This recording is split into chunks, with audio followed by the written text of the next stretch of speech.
अस्सलाम वालेकुम dear students, मैं हूं आपकी टीचर डॉक्टर अनम और आज हम पढ़ेंगे जर्म थ्योरी ऑफ डिजीज़ के बारे में।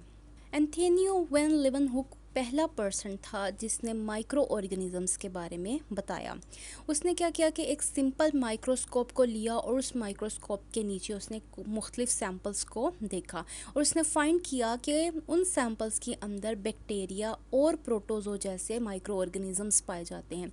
माइक्रो ऑर्गेनिजम्स का मतलब है कि वो इतने छोटे हैं कि आप उनको वैसे नहीं देख सकते, आपको उन्हें देखने के लिए माइक्रोस्कोप की ज़रूरत है। तो जब एंथोनियो ने माइक्रोस्कोप को यूज़ किया तो उसने इन बैक्टीरिया को और प्रोटोजो को डिस्कवर कर लिया। उसने क्या नाम दिया इन स्मॉल ऑर्गेनिजम्स को कि भाई ये एनिमल्क्यूल्स हैं। इसके बाद लुई पास्चर आया। लुई पास्चर ने वैक्सीन्स बनाई उसने एंथ्रेक्स के लिए, फाउल कॉलरा के लिए और रेबीज़ के लिए। इसके साथ साथ उसने पास्चराइजेशन का जो प्रोसेस है वो भी बनाया। अब पास्चराइजेशन के प्रोसेस में क्या होता है कि जो दूध है, जो रॉ मिल्क आप लेते हैं काऊ से, उसके अंदर बहुत सारे माइक्रो ऑर्गेनिजम्स पाए जाते हैं। तो उसको स्टरलाइज करने के लिए या उस दूध को ख़राब होने से बचाने के लिए या उसके अंदर बीमारी पैदा करने वाले जो माइक्रो ऑर्गेनिजम्स हैं उनको ख़त्म करने के लिए उसने पास्चराइजेशन का प्रोसेस दिया।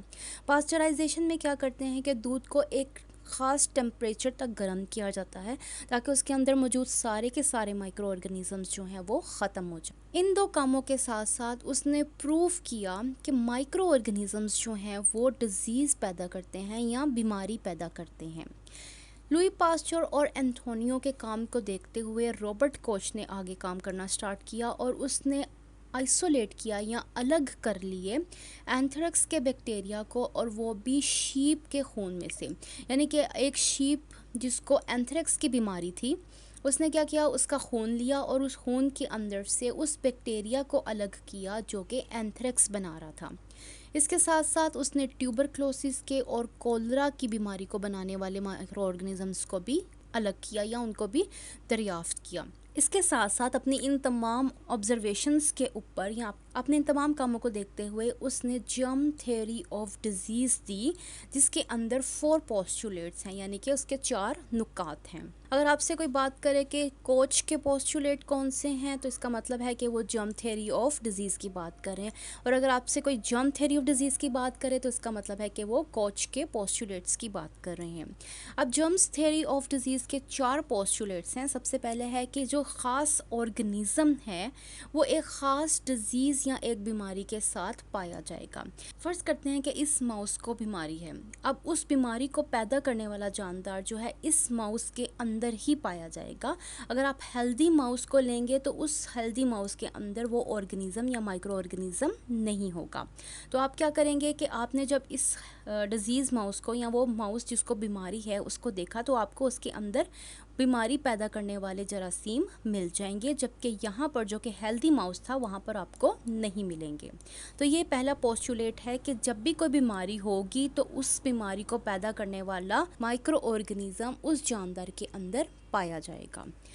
दूसरा पोस्टुलेट कहता है कि आप इस बीमारी पैदा करने वाले माइक्रो ऑर्गेनिज़म को अलग कर सकते हैं बाकी सब से, और इसके साथ साथ उसका प्योर कल्चर भी बना सकते हैं। यहाँ आप देखें, ना सिर्फ बीमारी पैदा करने वाला माइक्रो ऑर्गेनिज़म है बल्कि उसके साथ साथ दूसरे माइक्रो ऑर्गेनिज़म भी पाए जाते हैं। आप क्या कर सकते हैं कि आप बीमारी पैदा करने वाले माइक्रो ऑर्गेनिज़म को लें और उसके बाद एक अलग प्योर कल्चर बना लें। प्योर कल्चर का मतलब है कि यहाँ पर सिर्फ बीमारी पैदा करने वाले माइक्रो ऑर्गेनिज़म ही हैं, दूसरे माइक्रो ऑर्गेनिज़म नहीं हैं। तो ये हमारा हो गया दूसरा पोस्टुलेट। अब तीसरा पोस्टुलेट क्या है कि अगर आप इस बीमारी पैदा करने वाले जानदार को एक हेल्दी या तंदुरुस्त जानदार के अंदर इनोकुलेट करते हैं या उसके अंदर डाल देते हैं तो उसको भी बीमारी हो जाएगी, क्योंकि ये बीमारी पैदा करने वाला जानदार है। तो ये हमारा थर्ड पोस्टुलेट आ जाता है। चौथा पोस्टुलेट कहता है अगर आप इस बीमार जानदार के अंदर से चाहें तो उस बीमारी पैदा करने वाले माइक्रो ऑर्गेनिज़म को अलग कर सकते हैं। तो ये हमारा क्या है कि एक तरह से साइकिल आ जाता है कि भाई यहाँ पर हमारे पास बीमार जानदार था, हमने उससे बीमारी पैदा करने वाले माइक्रो ऑर्गेनिज़म को अलग किया, उसके बाद हमने उसका प्योर कल्चर बना लिया। उस प्योर कल्चर को जब हमने तंदुरुस्त जानदार के अंदर डाला तो उसको भी बीमारी हो गई, और हम उस तंदुरुस्त जानदार जिसको हम बीमार कर चुके हैं अब उसमें से भी बीमारी पैदा करने वाले जानदार को अलग कर सकते हैं। तो ये थी जर्म थ्योरी ऑफ डिजीज़। अगर इससे रिलेटेड आपके पास कोई क्वेश्चन है तो आप मेरे से पूछ सकते हैं। मैं मिलती हूँ आपको अगली वीडियो में।